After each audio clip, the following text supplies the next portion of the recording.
Bapak Ibu, para saudari dan saudara terkasih, beberapa permenungan pada hari raya Pentakosta ini bisa kita tarik dari bacaan-bacaan atau dari bacaan pertama. Menarik kalau kita membaca bacaan pertama dari Kisah Para Rasul, karena di sana diceritakan terkait dengan katakanlah seperti apa peristiwa Pentakosta itu menurut Santo Lukas. Maka pertama, Bapak Ibu para saudari-saudara, apa yang perlu kita renungkan, apa yang perlu kita syukuri, atau apa yang perlu kita banggakan ketika kita merayakan Pentakosta? Satu, kalau kita merayakan Pentakosta, rupa-rupanya tidak salah kalau kita kemudian mendapat semacam dasar Alkitabiah terkait dengan mukjizat novena. Karena kalau kita membaca kitab suci, bacaan pertama, Kisah Para Rasul, para murid berkumpul di Yerusalem setelah Yesus naik ke surga. Mereka berdoa bersama-sama dengan satu permintaan yang sama selama 9 hari berturut-turut. Lalu mereka mendapatkan apa yang mereka minta. Yang mereka minta adalah penyertaan Roh Kudus. Maka dengan demikian, gagasan yang bisa kita ambil yang pertama dari bacaan pertama, novena itu punya daya.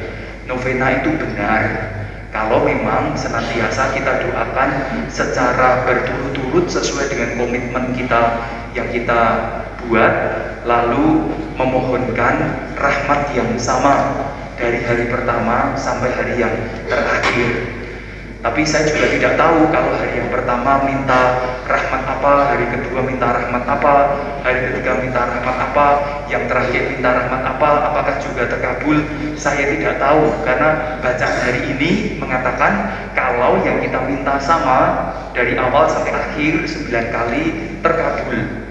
Maka mukjizat, apa itu namanya, Pentakosta, mukjizat novena rupa-rupanya real dalam kesaksian kitab suci, kesaksian para rasul. Mungkin kalau novena kita kadangkala kok seperti tidak terkabul, maka kita bisa cross check dengan bacaan hari ini. Mungkin yang kita minta saben sembahyang beda-beda. Itu mungkin, saya tidak tahu, sekali lagi nggak tahu. Atau mungkin sembahyang kita meleset-meleset dengan komitmen yang kita buat. Kita sudah janji novenanya setiap hari Senin jam 1 siang, tetapi kadangkala meleset jadi Selasa jam 1 siang. Berikutnya meleset lagi Rabu jam 1 siang. Akhirnya meleset semuanya tidak sampai 9 kali. Maka yang diminta tidak jadi.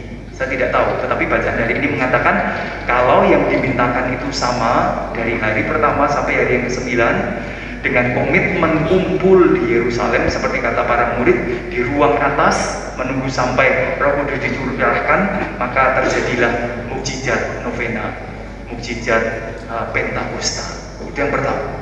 Maka kalau kita mau mencari apa itu namanya dasar, oh novena itu betul atau tidak, apakah real atau enggak secara rohani, kita bisa baca dari bacaan sore hari ini, bacaan pertama.